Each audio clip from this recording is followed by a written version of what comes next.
வாலிப தம்பி, அந்த மாதிரி இச்சைக்கு தூண்டுகிற அந்த மனுஷனிடத்துல நீ தயவு செய்து பேசாத.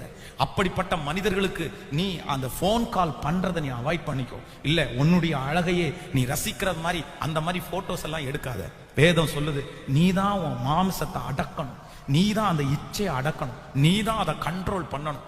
வாலிப வயதுல அப்படிப்பட்ட காரியங்கள் வரத்தான் செய்யும். ஆனா நீ அதை ஜெயிச்சாதான் உனக்கென்று வைத்திருக்கிற பெரிய மகிமையை நீ பார்க்க முடியும். நீ இளம் வயதுல இப்படிப்பட்ட நுகத்தை சுமந்தாயானால் நான் நம்புறேன், நீ வளரும் போது நீ எந்தெந்த காரியத்தை எல்லாம் ஜெயித்தாயோ அதற்கு கர்த்தர் தக்க பலனை தராமல் போகவே மாட்டாள், தராமல் போகவே மாட்டாள். யோசேப்புக்கு அப்படிப்பட்ட சோதனை வந்துச்சு.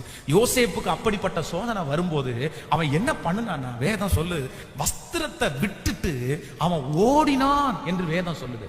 அங்க நிக்கல.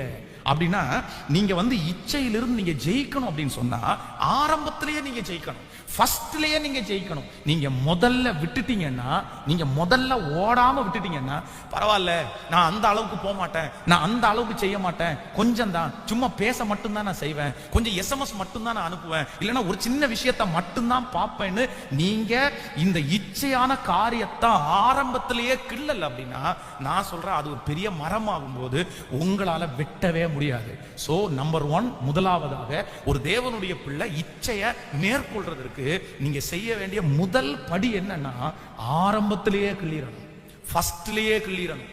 முதல் அதான் பரிசுத்தவான்கள் சொல்லுவாங்க, ஃபர்ஸ்ட் பார்வை தப்பு இல்ல, முதல் சைட் தப்பு இல்ல, ரெண்டாவது பார்வை தப்பு. ஒரு வால் போஸ்ட பாக்குறோம், எதேர்ச்சியா பார்த்துட்டோம், தப்பு இல்ல.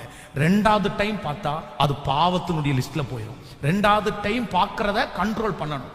அதுதான் ஆண்டவருடைய பிள்ளைகளுக்கு அழகு. அப்போ முதல்லயே கிள்ளிரணும். அப்படி இந்த வாலிப தங்கச்சிங்களுக்கு பெற்றோர்களாகிய நீங்க அம்மா அப்பாங்க சொல்லி கொடுக்கணும். இல்லப்பா அவன் பேசுற மோட்டிவேஷன்ஸ் வேற, அவன் வேற மாதிரி உன்னை கிரியேட் பண்றான், அவன் வேற விதத்துல உன்னை கொண்டு போறான். அதான் நான் அடிக்கடி சொல்லுவேன், பெண் பிள்ளைகள் என்கிறது நீங்க நெருப்பு மாதிரி. நீங்க